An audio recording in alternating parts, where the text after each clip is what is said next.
In the vastness of the Viridis galaxy, where interstellar empires vied for supremacy through increasingly sophisticated weapons, the Orion Empire stood paramount. Their military scientists had perfected what many considered impossible, the genetic fusion of the most lethal predatory creatures across 12 star systems into a single devastating biological weapon. They called it the apex predator. The creature represented the pinnacle of offensive biological engineering, combining the stealth capabilities of the shadow mantis from Proxima Centauri, the adaptive skin of chameleon serpents from Tau Ceti, the regenerative tissue of Sirius jellyfish, and the intelligence of the pack hunters from Epsilon Eridani. More terrifying still were the reinforced exoskeletal plates harvested from the radiation-dwelling behemoths of Betelgeuse and the neurotoxins extracted from the deep-sea predators of Europa. Behind this monumental achievement stood Dr. Mira Lang, the Empire's foremost xenobiologist and genetic architect.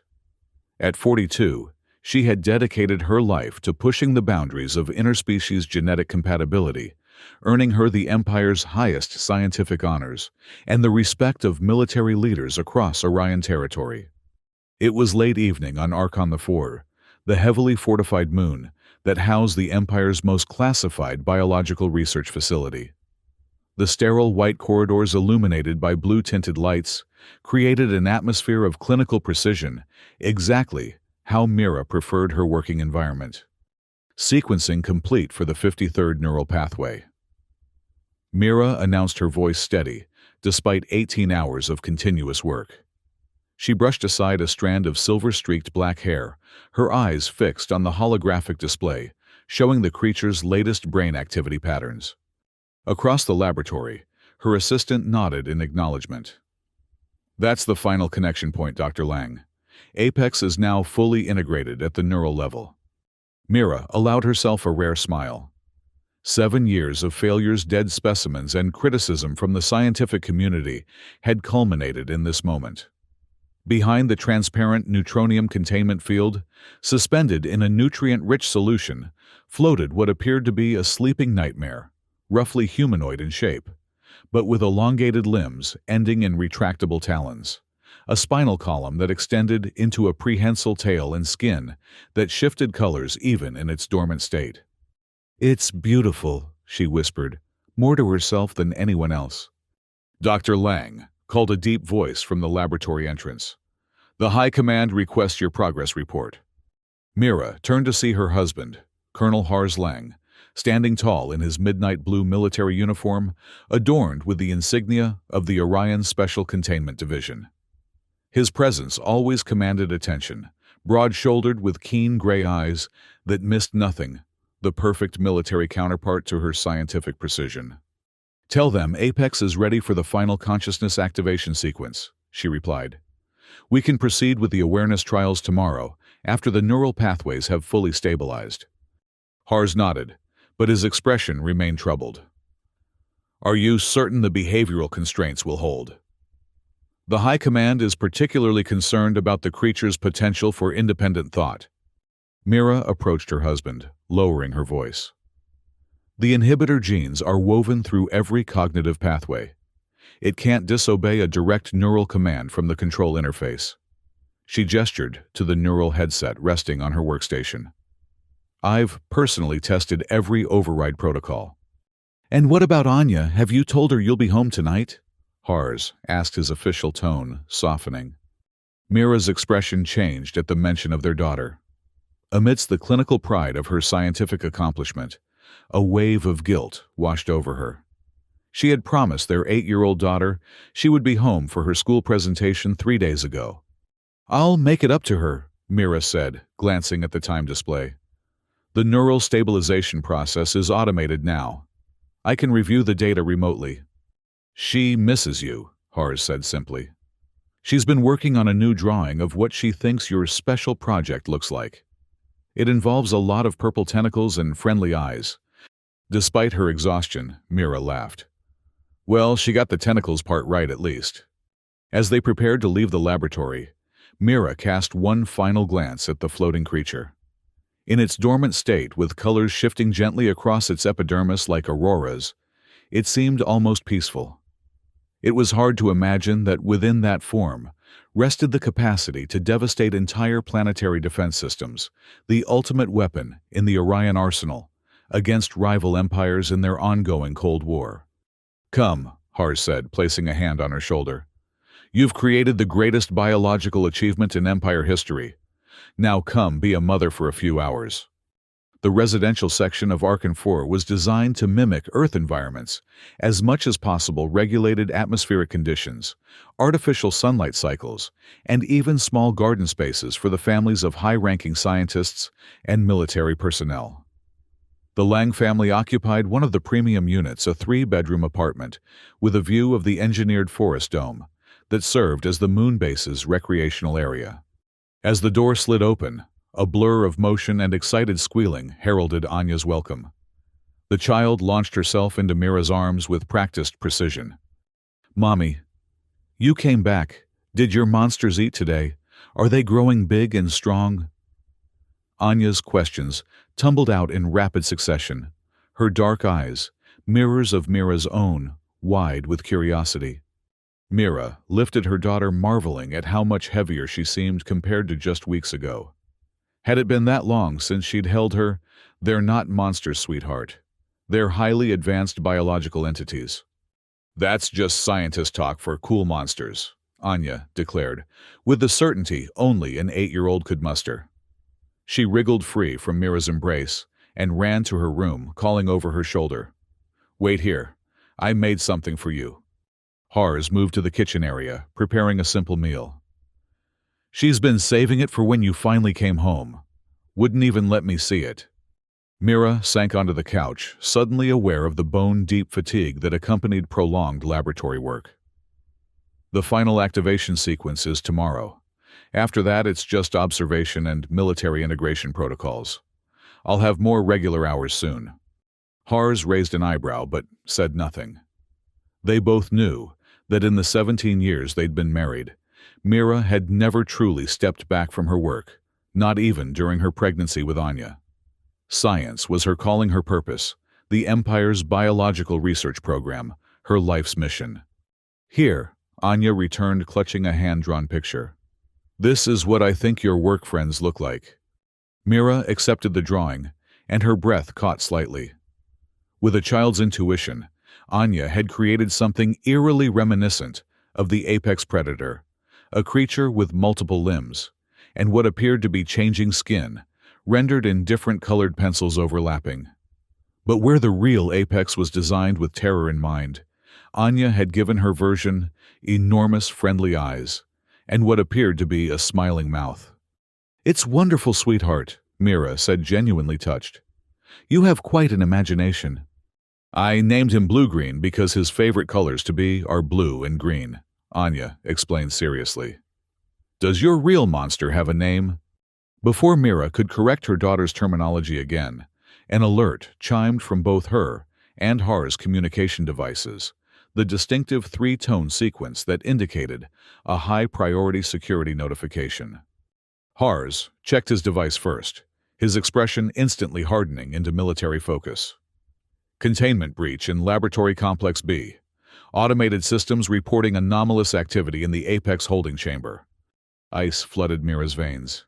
"That's impossible, the failsafes." "Primary containment has been compromised." Hars continued reading the alert. "Backup systems engaged, but reporting unusual response patterns from the specimen." Mira was already moving toward the door, her maternal persona evaporating as scientific emergency protocols took over. "I need to get to the control interface immediately. If Apex is conscious without proper neural integration parameters—" "I'm deploying security teams now," Hars said, switching to his command voice as he spoke into his communication device. "Full base lockdown authorization Lang Alpha 7-3. All non-essential personnel to shelter in designated safe zones." Anya looked between her parents, her small face crumpling in confusion. "Mommy, is your monster friend sick?" Mira knelt quickly beside her daughter. "Anya, listen to me. This is very important. You need to stay here and lock the door. Don't open it for anyone except me or Daddy, understand? But, promise me, Anya. The child nodded solemnly. I promise.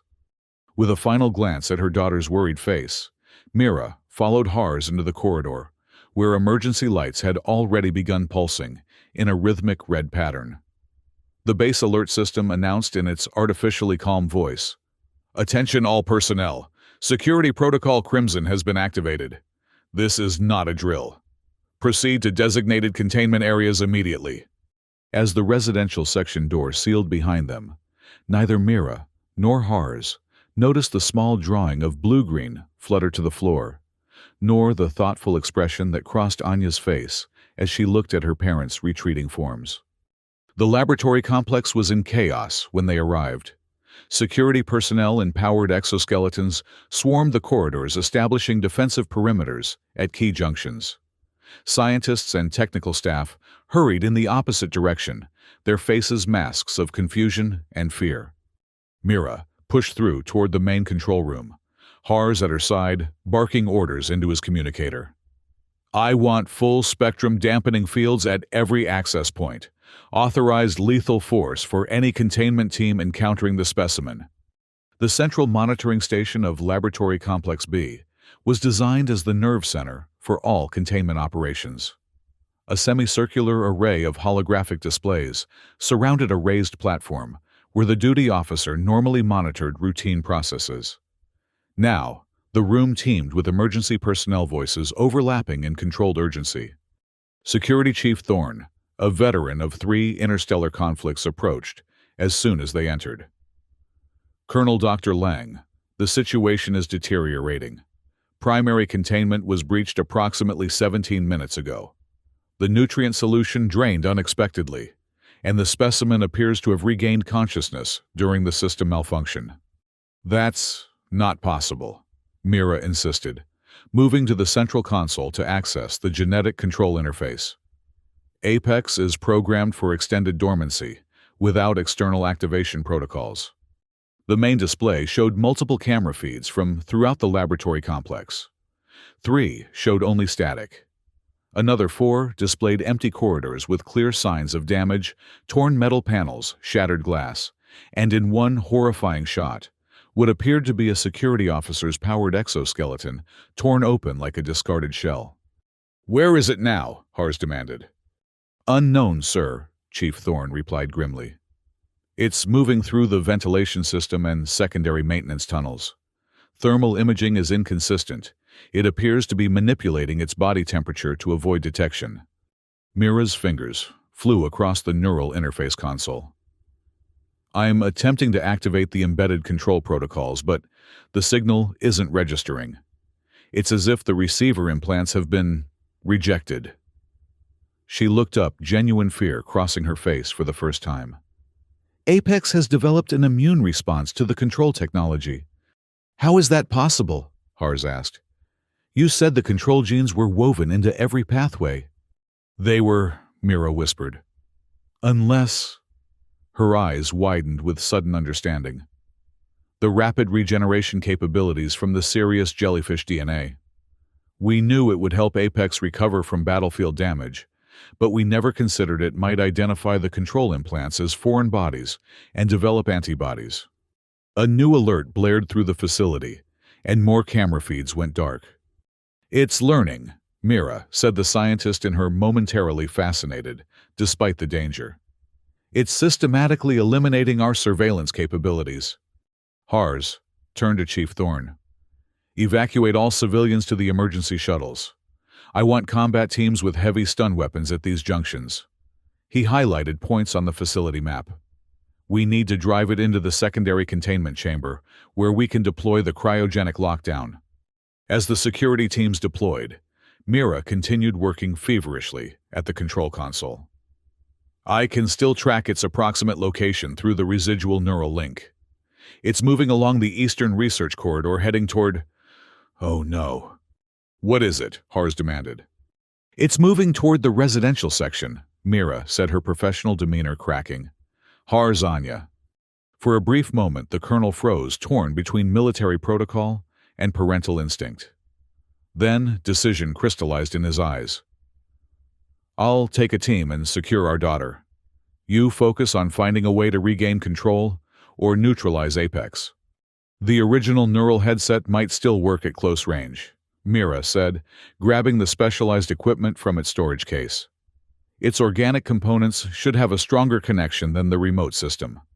As Hars assembled an extraction team, Mira opened a direct communication line to their residential unit. Anya, can you hear me? No response. She may have hidden herself as instructed, one of the technicians suggested.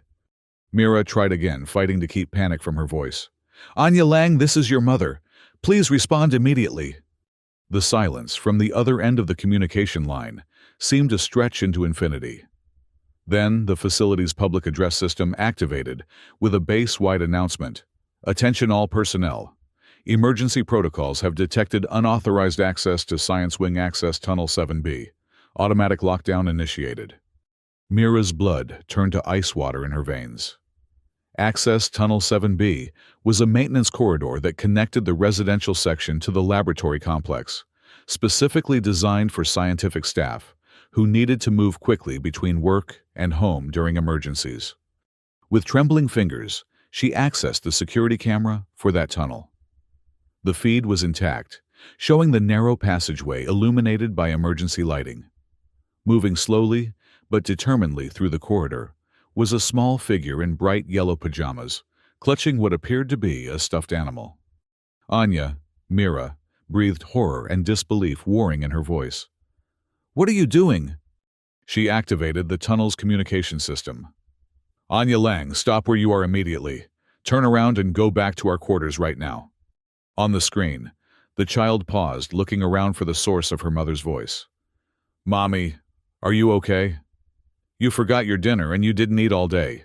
She held up a small container. I brought you a sandwich. Under any other circumstances, the gesture would have been heartbreaking in its innocence. Now it was potentially fatal. Mira's mind raced through the facility schematics. Apex was moving through the eastern corridor, while Anya was in the access tunnel that would intersect with that same pathway at Junction 12. Hars, Mira shouted into her communicator. Anya is in Access Tunnel 7B, heading toward Junction 12. That's directly in Apex's path. Without waiting for a response, she grabbed the neural headset and sprinted from the control room. Behind her, she could hear Chief Thorne shouting orders to redirect security teams to intercept at Junction 12. But Mira knew the facility layout better than anyone. There was a service elevator that would take her directly to a point just before that junction, if she could reach it in time. As she ran another part of her mind, the cold, analytical scientist calculated the probability of reaching her daughter before Apex did. The creature moved with unnatural speed, and its sensory capabilities would alert it to Anya's presence long before visual contact.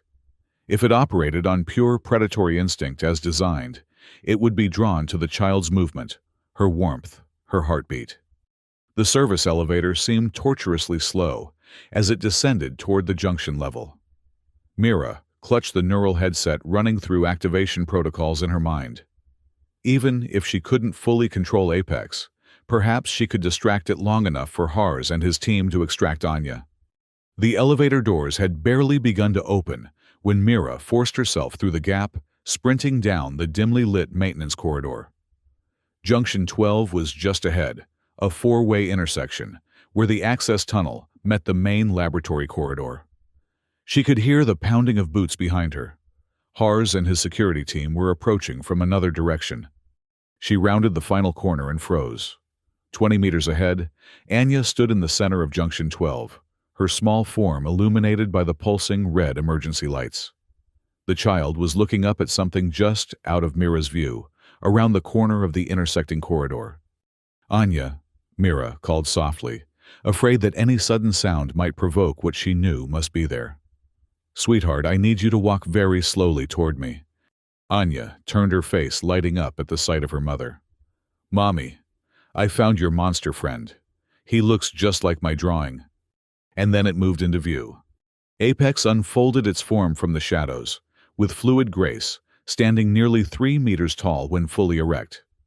In the red emergency lighting, its adaptive skin had taken on a deep crimson hue, making it appear as though it were carved from living ruby.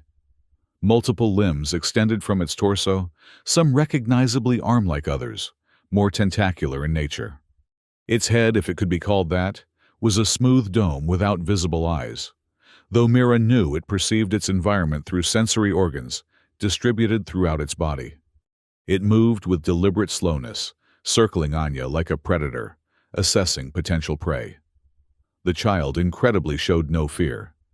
She looked up at the creature with open curiosity, still clutching her container of food in one hand and her stuffed animal in the other. "Anya," Mira called again, her voice tight with terror. "Come to me now." The creature's head swiveled toward Mira, and she felt the weight of its attention like a physical force. Recognition flickered through its posture. It knew her. Of course it would. Her genetic material had been used to create the baseline humanoid template, upon which all other attributes were built. In some twisted way, she was its mother. From the opposite corridor, Hars and his security team appeared, weapons raised. "Anya," he shouted. "Don't move!" The creature reacted to the new threat, its skin rippling with patterns of warning coloration, bright red, contrasting with patches of venomous yellow. A low vibration emanated from it, somewhere between a growl and the hum of high-voltage current. "No," Mira cried as she saw the security team's weapons charging. "Don't shoot, you'll hit Anya." The creature crouched lower, its limbs tensing for what could only be an attack. Mira lunged forward, the neural headset clutched in her hands. If she could just get close enough to establish the connection. Everything happened at once. Hars broke from his position, rushing toward Anya with paternal desperation. The security team opened fire with stun weapons, their energy discharges illuminating the junction in strobing blue light. Apex moved with blinding speed, seemingly in multiple directions at once. And in the center of the chaos stood Anya, who did the most unexpected thing of all. She held out her sandwich container toward the creature and asked in a clear, unafraid voice, "Are you hungry? Mommy works too hard and forgets to eat sometimes too." What happened next defied every prediction, every behavioral model, every assumption about the nature of the weapon they had created. Apex paused. Its aggressive posture held for a moment, then subtly shifted. The vibrating growl quieted. And most astonishing of all, the creature's skin began to change color, the aggressive reds and yellows fading into a soft, luminescent blue. "See," Anya said, looking back at her parents. "I told you his favorite colors are blue and green." The security team maintained their positions, weapons still trained on the creature, but no longer firing. Hars had reached Anya, and now stood protectively before her, though the child seemed determined to peer around him at her new friend. Mira approached slowly, the neural headset forgotten in her hands.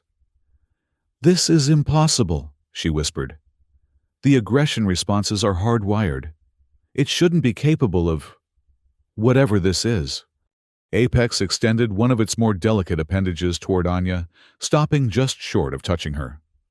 The child, showing no fear whatsoever, reached out her own small hand. Hars moved to stop her, but Mira caught his arm.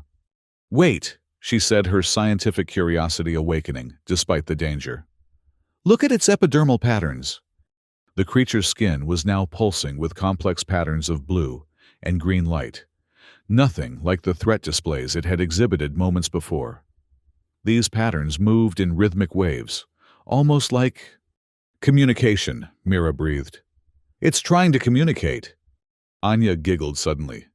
"He makes funny robot noises," she said, pointing to her ear. Mira frowned. "You can hear something?" "Like when my toys need new batteries. Buzz, click, buzz." Anya mimicked a mechanical sound. Realization dawned on Mira. The subvocal communication ability from the Epsilon Eridani pack hunters. It's using ultrasonic frequencies. She turned to one of the technicians. "Scan for ultrasonic emissions now." As the technician adjusted his equipment, Anya stepped closer to the creature, ignoring her father's attempts to hold her back. "What's your name?" she asked it directly. "Mine's Anya." The creature lowered itself further, bringing its sensory dome to the child's eye level. Its skin rippled with patterns that seemed to flow toward Anya, like water seeking its level. Readings confirm ultrasonic emissions, the technician reported. Complex patterns not random. Definitely communication attempts. But how is Anya hearing them? Hars demanded. Those frequencies should be beyond human perception. Mira's mind raced through possibilities through the complex genetic structure they had built into Apex. The hydromimic DNA, she said suddenly. We use genetic material from the aquatic telepaths of Anya's home planet, the water elementals, to enhance Apex's ability to predict enemy movements. The hydromimics.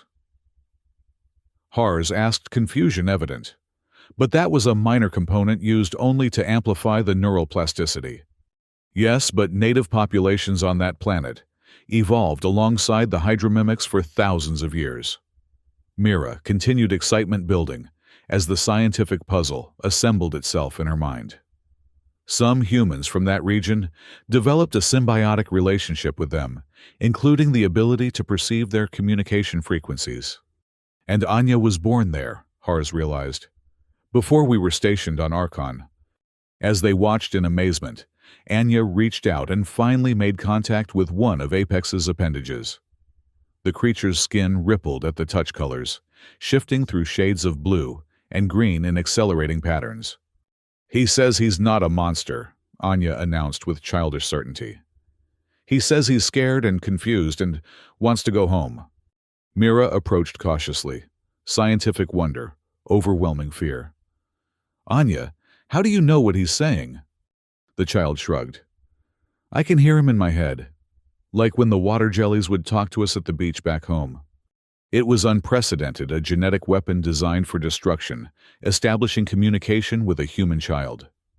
Mira felt her worldview shifting beneath her feet like unstable ground. Everything they had assumed about Apex's nature, everything they had programmed into its genetic structure, was being challenged by this simple interaction. Ask him why he broke out of containment.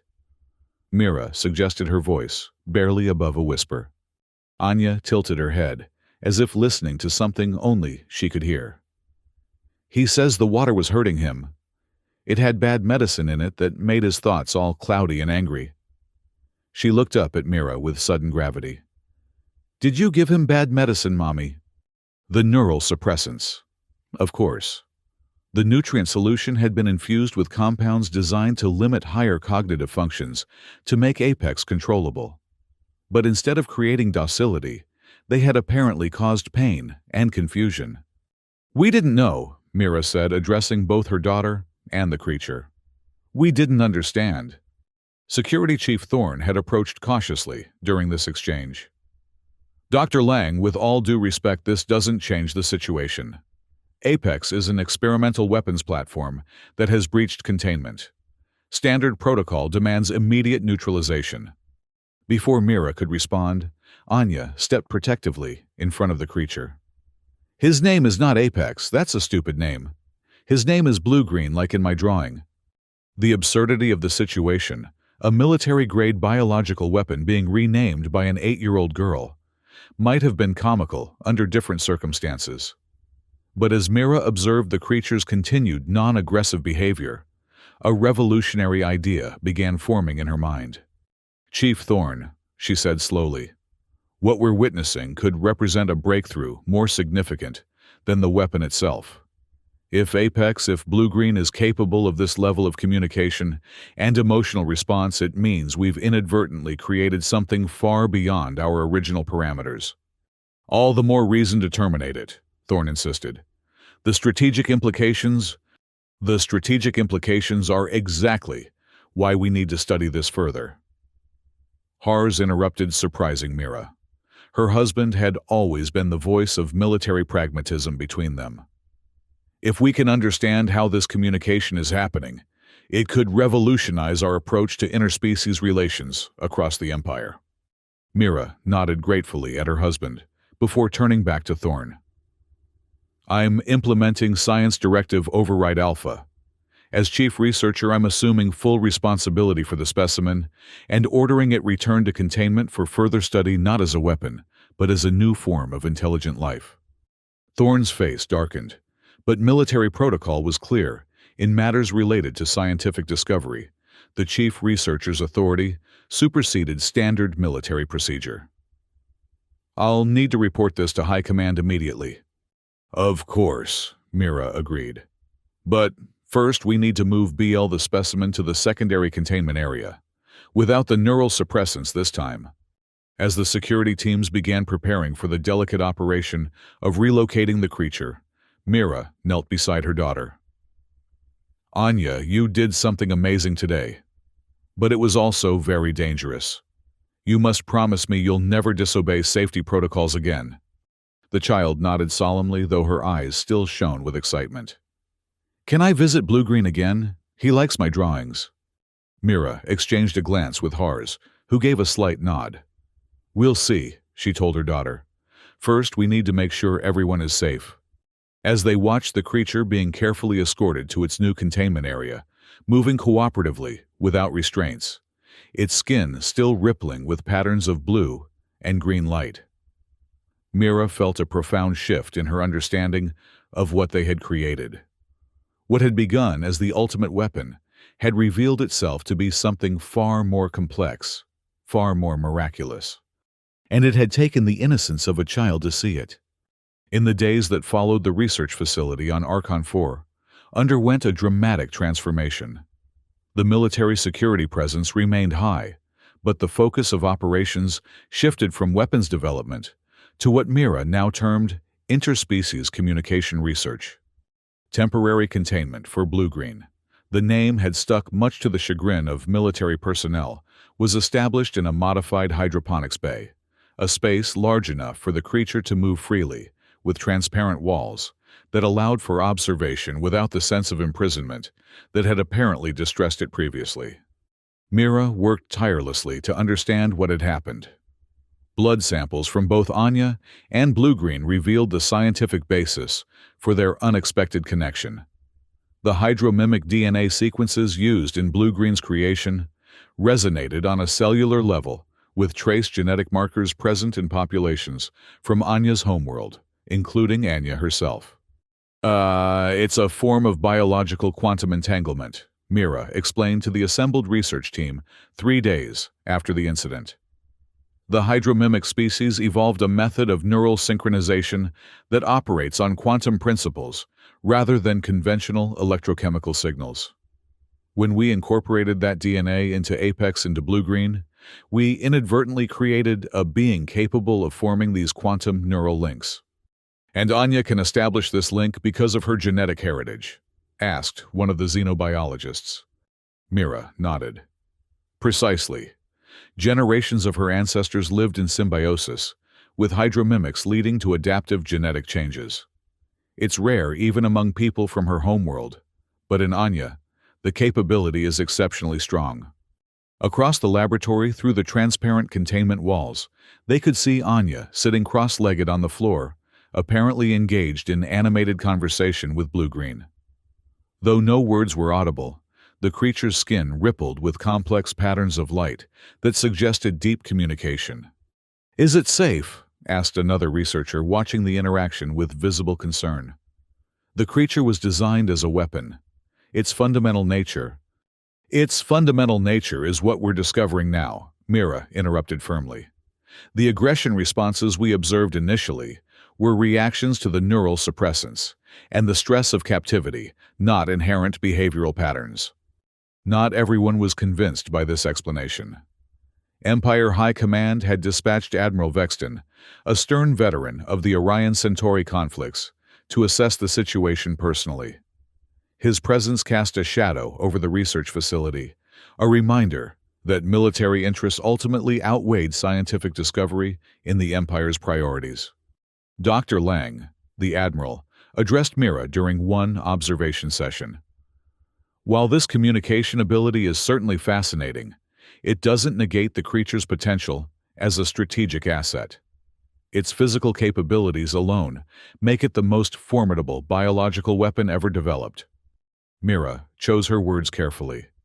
With respect, Admiral, what we're learning suggests that blue-green represents something far more valuable than a weapon. The quantum neural linkage capabilities could revolutionize everything from interstellar communication to medical neural repair.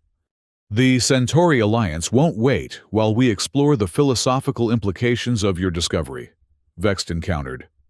They're developing their own biological weapons programs. Our intelligence suggests they're close to a breakthrough with their hive mind constructs. All the more reason to pursue this new direction, Mira argued. Imagine diplomatic communications enhanced by quantum neural links. We could potentially end the Cold War altogether by developing genuine understanding between our species. The Admiral's expression made it clear he found such idealism naive. But before he could respond, an alert sounded from the monitoring systems. Unusual neural activity detected, reported the technician at the console. Both the girl and the specimen are showing synchronized theta wave patterns at increasing amplitude. All eyes turned to the containment area where Anya and Blue-Green remained seated across from each other. The creature's skin was pulsating with light, in a rhythm that matched the neural readouts on the monitor. "What's happening?" demanded Vexton. Mira studied the patterns with growing excitement. "They're establishing a deeper connection than we've seen before. The quantum entanglement is strengthening." She turned to the technician. "Can we get visual representation of the neural pathways?"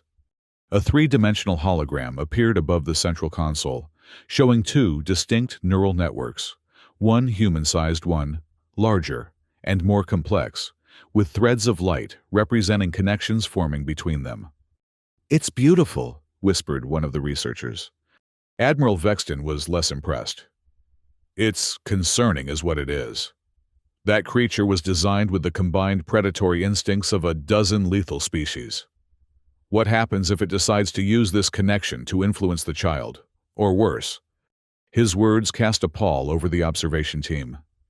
Mira had considered this possibility. Of course, the scientist in her could never fully silence the voice of caution. But something deeper, perhaps maternal instinct, perhaps simply human intuition, told her that the connection between Anya and Blue-Green was not a threat. "I believe we're witnessing the emergence of a new form of symbiotic relationship," she said finally. "Not predator and prey, not weapon and target, but two intelligent beings finding common ground despite their differences." "Poetic," Vexton remarked dryly, but hardly scientific. At that moment, Anya stood up within the containment area and approached the transparent wall, Blue-Green moving with her in perfect synchronization. The child placed her hand against the barrier, and the creature extended one of its appendages to mirror her gesture on the other side. "He wants to show you something," Anya announced, her voice coming through the communication system. "He says it's important." Mira moved closer to the containment wall. "What is it, sweetheart?" "Not words. Pictures in my head. From before. From where he came from." Anya closed her eyes, her small face scrunching in concentration. "There were others like him. Not exactly the same, but family. They lived in deep water on a planet with 3 moons. They didn't hunt unless they needed food. Mostly they made things. Beautiful things with light and sound under the water." Admiral Vexton stepped forward. "The child is hallucinating. These are false memories implanted by the creature." But Mira shook her head slowly, a terrible realization dawning. "No, she's describing the abyssal engineers of Proxima Lyrae b, an aquatic species known for their bioluminescent art forms. They were studied briefly during the initial research phase for the Apex project." "So what?" Vexton demanded. Mira turned to face him, her voice tight with growing horror. "Admiral, the official record states that we used only genetic samples from non-sentient predator species in creating Apex. But what Anya is describing, these memories couldn't exist unless some of the samples came from sentient beings," finished Hars, who had entered the observation area in time to hear the exchange. His face had gone pale.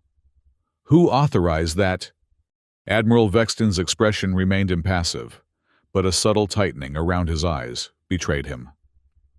The details of genetic sourcing were classified at the highest levels. Only those with direct need to know were informed. "You used sentient species in a weapons program," Mira said, her voice barely above a whisper. "That violates every ethical principle of xenobiology. It violates imperial law itself." "We are at war, Dr. Lang," Vexton replied coldly.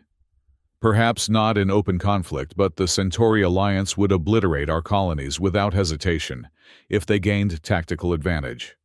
Certain ethical flexibilities were deemed necessary for survival." Inside the containment area, Anya had begun crying, silent tears streaming down her face, as blue-green skin shifted to deep indigo patterns, a color they had never observed before. "He's sad," the child said through her tears. "He remembers being many different people all at once. Some were scared, some were angry. They didn't want to be taken apart." Hars moved swiftly to the containment entrance. "I'm bringing her out, now." No one, not even Admiral Vexton, moved to stop him as he entered the area and gathered Anya into his arms. The child clung to her father, but kept one hand extended toward blue-green, as if reluctant to break their connection. "The memories are fragmented," Mira realized aloud. "That's why we didn't detect sentient thought patterns initially. The neural suppressants were keeping the various consciousness fragments isolated from each other." She looked up at Vexton with undisguised contempt. How many sentient species were harvested for this abomination?" The Admiral met her gaze without flinching. 3. The Abyssal engineers provided the advanced communication structures. The crystalline hive of Tau Serpentis contributed the adaptive learning capabilities, and the empathic gliders of Deneb offered the strategic prediction abilities. All officially listed as extinct due to natural disasters in the past decade. Hars said bitterly as he carried Anya from the containment area. "Convenient." Mira felt physically ill. Everything she had believed about the Apex project, about her life's work, had been built on a foundation of lies. She had not created the ultimate predator. She had unknowingly participated in something far worse, the genetic enslavement of sentient beings. "This ends now," she declared, turning to the research team. "I am invoking Scientific Ethics Protocol Omega. All research on this project is suspended pending full investigation by the Imperial Ethics Committee." "You don't have that authority," Vexton snapped. "This is a military installation under martial jurisdiction." Actually, Admiral interjected Chief Medical Officer Leland, who had been quietly observing until now. "She does. The Imperial Charter specifically grants such authority to chief researchers when evidence of ethical violations emerges. I will corroborate her invocation." For a moment it seemed Vexton might order his military personnel to seize control of the facility by force. His hand twitched near his sidearm as he assessed the room, how many would follow him versus how many would stand with Mira. In the end, pragmatism won out. "Very well," he said tightly. "Invoke your protocols. But this isn't over, Dr. Lang. High Command will not abandon a strategic asset of this magnitude over sentimental ethical concerns." As he strode from the observation area, Mira turned back to look at blue-green. The creature had pressed itself against the transparent barrier, its skin now cycling through colors in patterns too complex to interpret without Anya's help. "What have we done?" she whispered to herself. "And what do we do now?" The revelation about blue-green's origins sent shockwaves through the research community on Archon 4. Many scientists requested immediate transfers, unwilling to be associated with a project that had violated fundamental ethical principles. Others, like Mira, felt a profound responsibility to remain, to find some way to atone for the damage they had unknowingly participated in. In the household of the Lang family, the atmosphere was tense.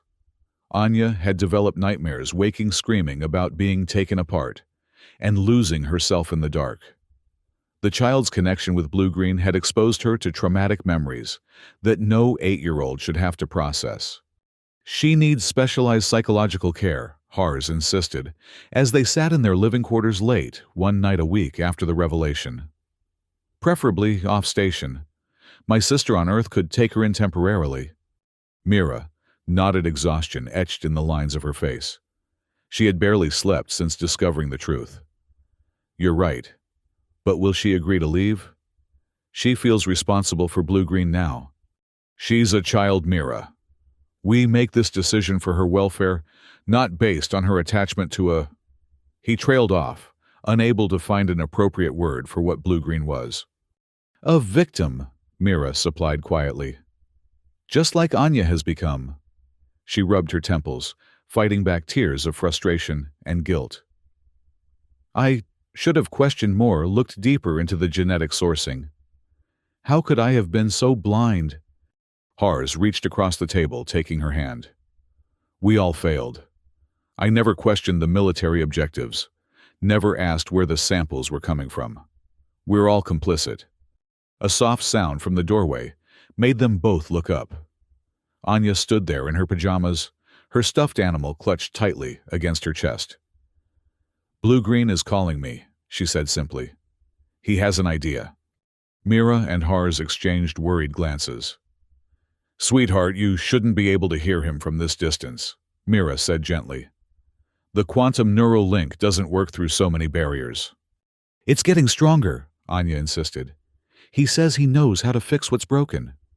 The implications were alarming.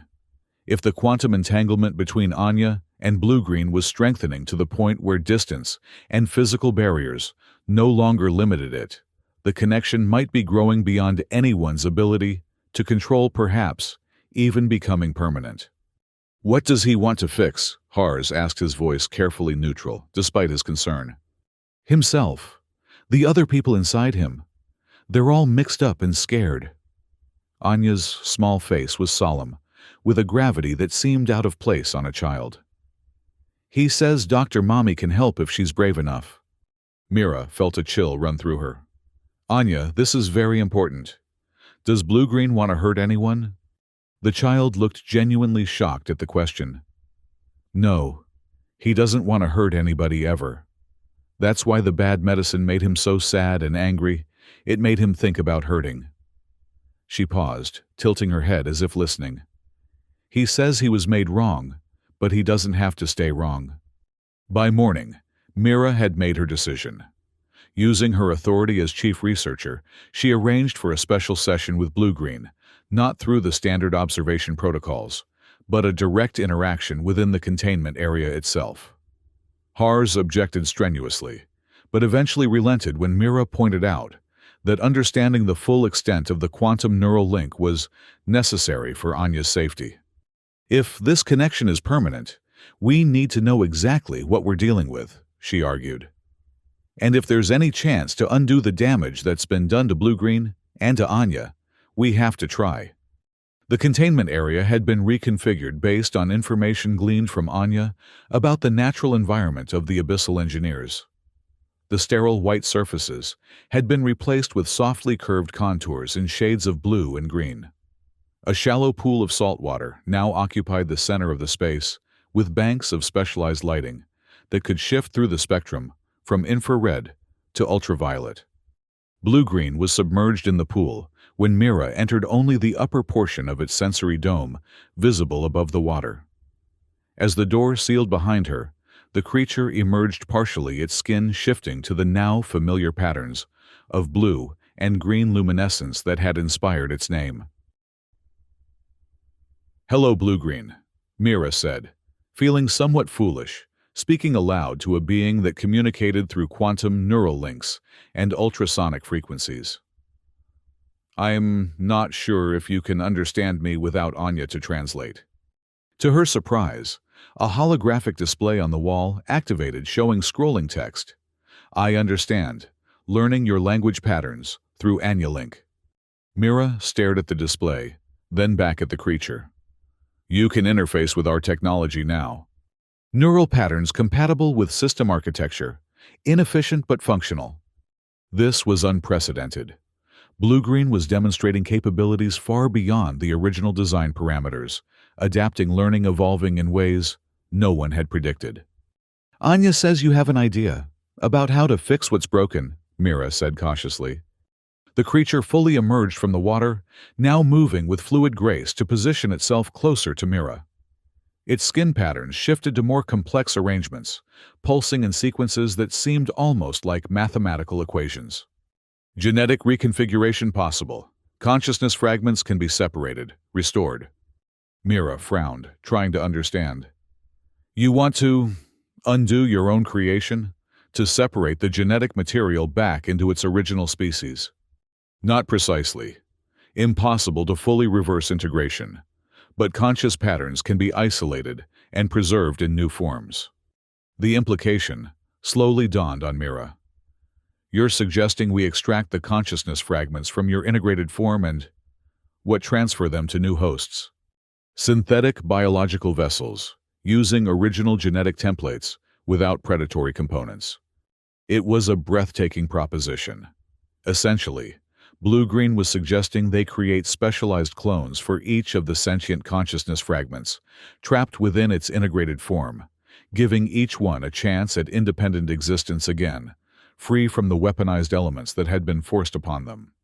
That would require technology we don't currently possess, Mira said slowly. Consciousness transfer has been theorized, but never successfully implemented. Quantum neural link provides method. Anya connection demonstrates feasibility. Mira paced the containment area, her scientific mind racing through possibilities. You're suggesting we use the quantum entanglement principles from your connection with Anya as a model for transferring consciousness fragments to new biological vessels. Correct. But that would require... She stopped, realization crashing over her. You'd be sacrificing yourself. The integrated entity you currently are would cease to exist if we separated the consciousness fragments. The creature's skin pulsed once with a deep purple light, a color they had observed only rarely, usually when Blue-Green was processing complex concepts. Current form is aberration, existence is pain, fragments conflict, unity through separation. It was expressing a philosophical paradox, that true unity for the consciousness fragments could only come through separation into appropriate individual forms. Mira felt a profound sense of awe at the depth of thought this represented. This was no simple weapon they had created, but a being capable of self-sacrifice for ethical principles.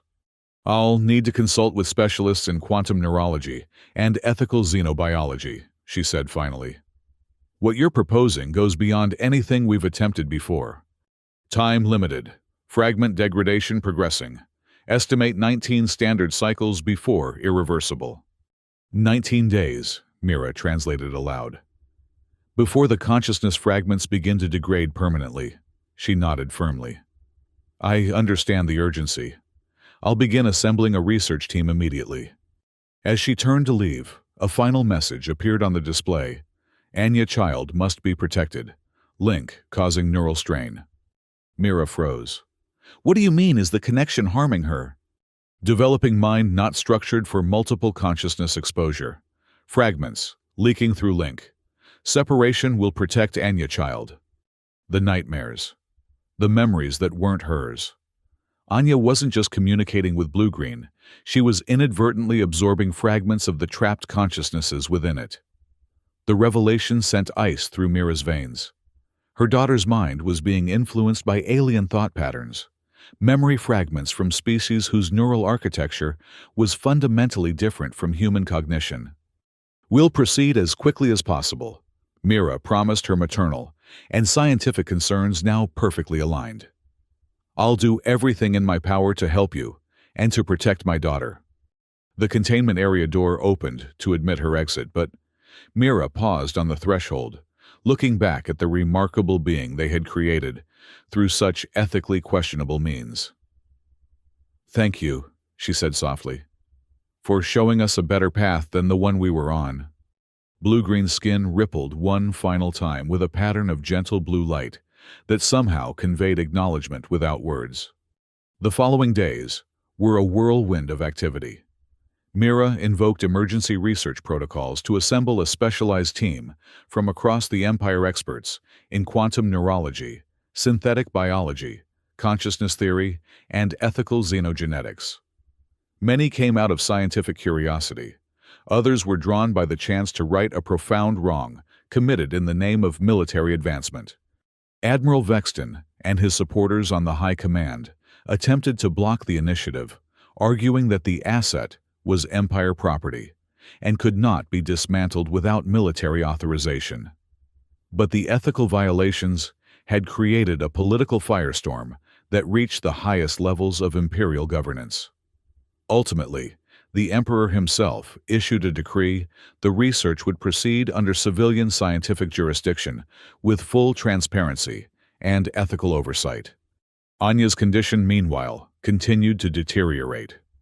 The neural link with blue-green grew stronger, despite attempts to limit their interaction, and the consciousness fragments leaking through the connection manifested in increasingly troubling ways.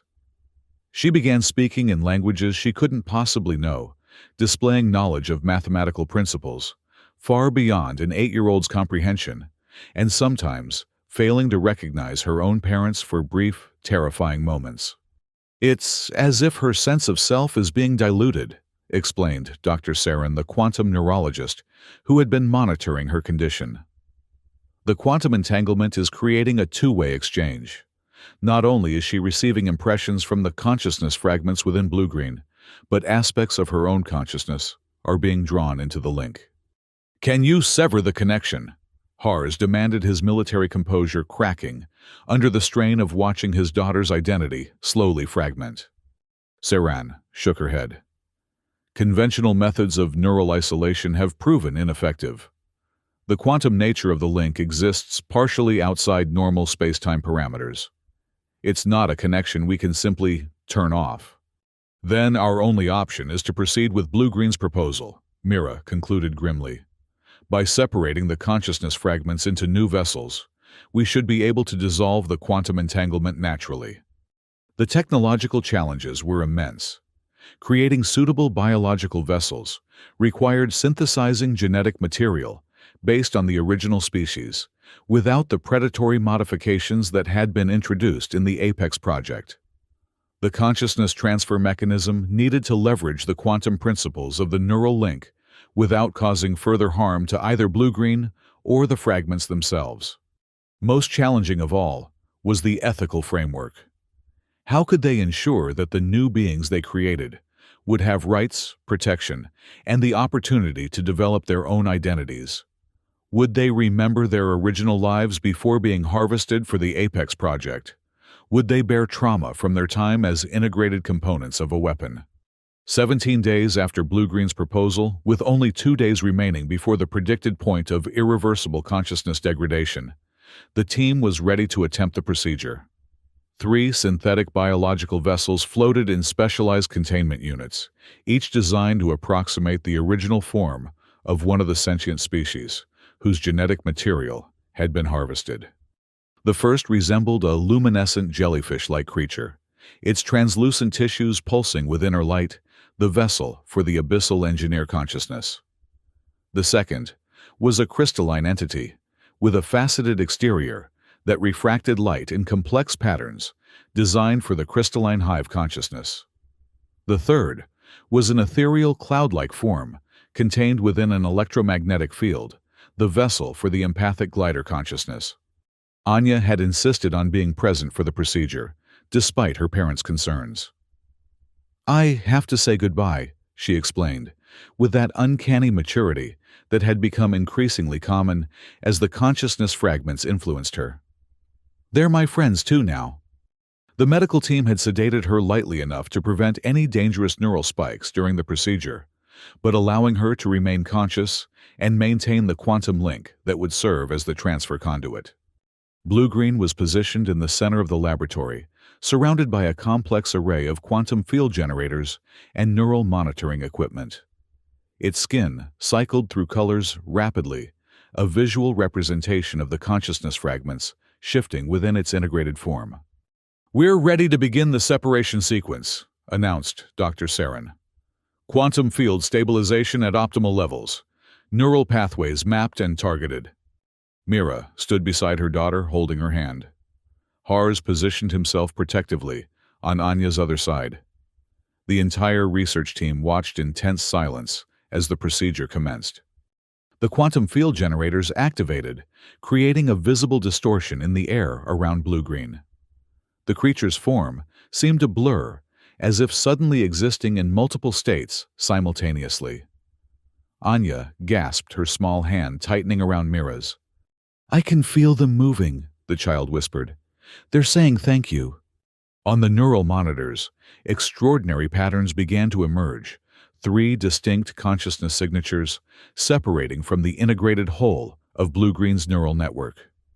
Streams of quantum data flowed through the carefully calibrated pathways toward the waiting vessels.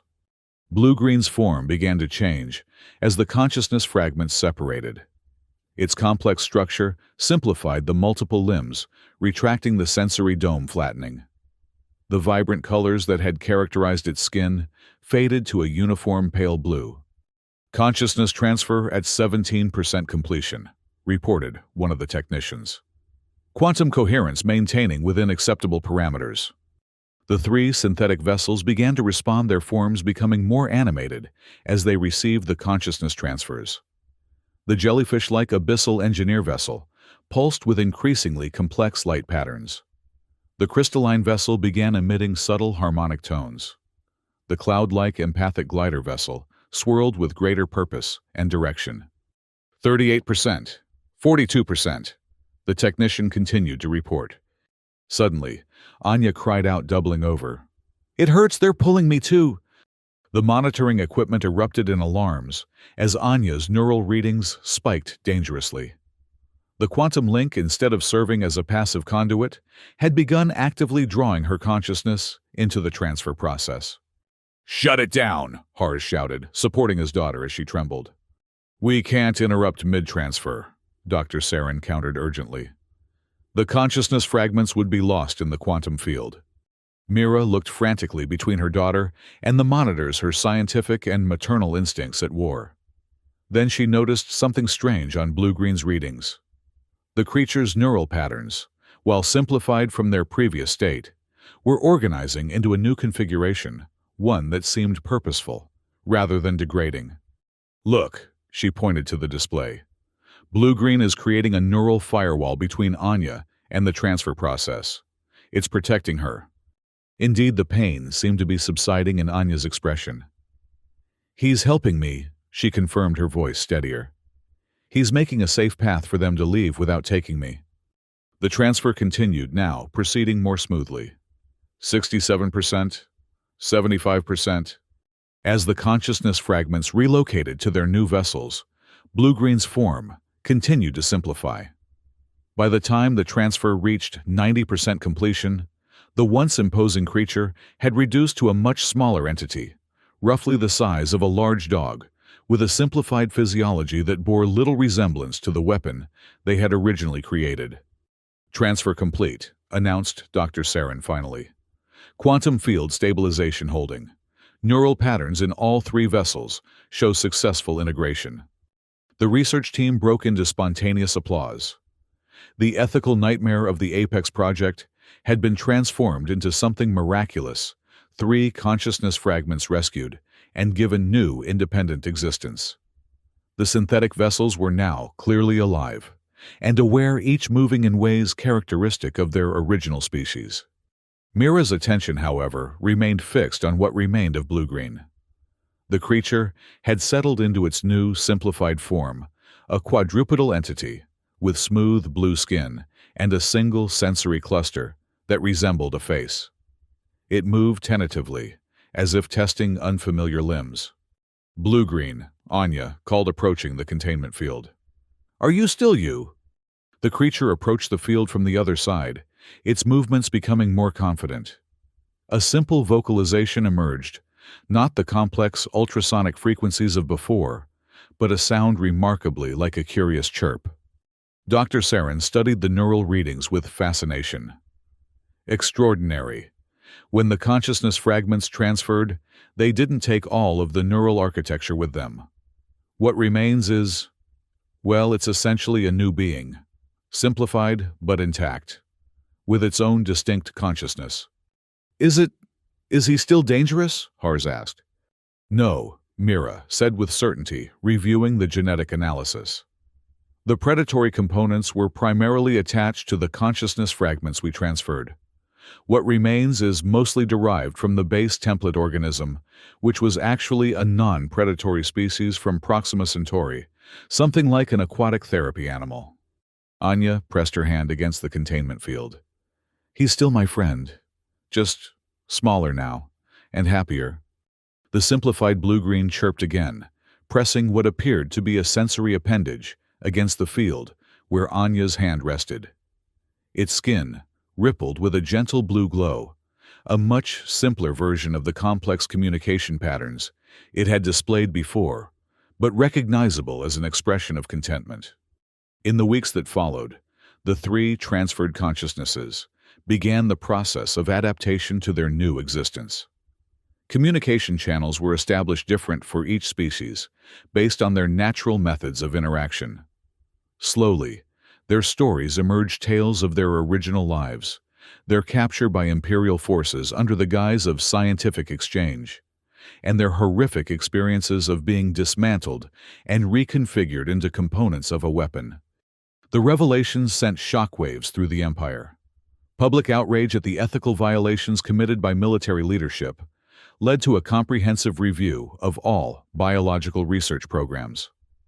Admiral Vexton and several high-ranking officials were removed from their positions, pending investigation for crimes against sentient beings. For the Lang family, life had changed irrevocably. Mira resigned from her position as chief xenobiologist for the Empire's military division, instead accepting a role with the newly formed Interspecies Ethical Research Initiative. Her focus shifted from developing biological technologies to establishing frameworks for ethical interaction with newly discovered species. Hars requested reassignment to the Diplomatic Security Corps, where he could contribute to building peaceful relations rather than preparing for war. His experiences had transformed his understanding of security from a matter of weapons and defenses to one of mutual understanding and respect. As for Anya, the neural link with blue-green had permanently altered her cognitive development, though not in the harmful ways initially feared. Once the consciousness fragments were safely transferred, the quantum entanglement stabilized into a benign connection, allowing simple emotional communication, but no longer threatening her sense of self. Her unusual abilities became the subject of careful study, offering insights into the possibilities of human-alien communication. And blue-green, the simplified creature that remained after the consciousness transfer, became something of a celebrity in scientific circles, living proof that even the darkest applications of science could be redeemed through ethical intervention. No longer a weapon, but a unique being with its own identity.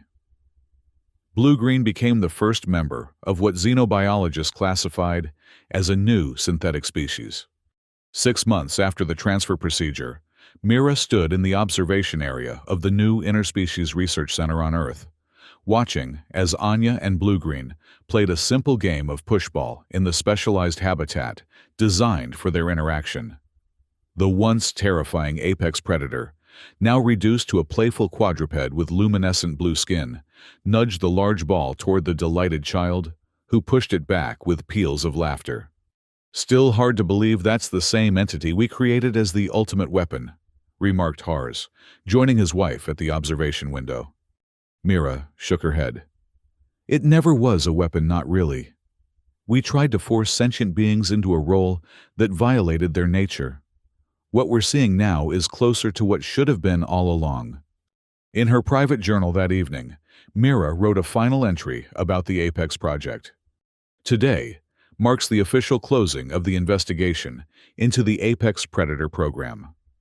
The synthetic vessels housing the transferred consciousnesses have been granted legal status as refugee species under imperial protection, with the right to eventually return to their home systems if they choose. What began as the Empire's attempt to create the ultimate weapon has instead given us our greatest lesson in humility and ethics. We learned that even the most advanced science, when divorced from compassion and respect for life, leads only to abomination.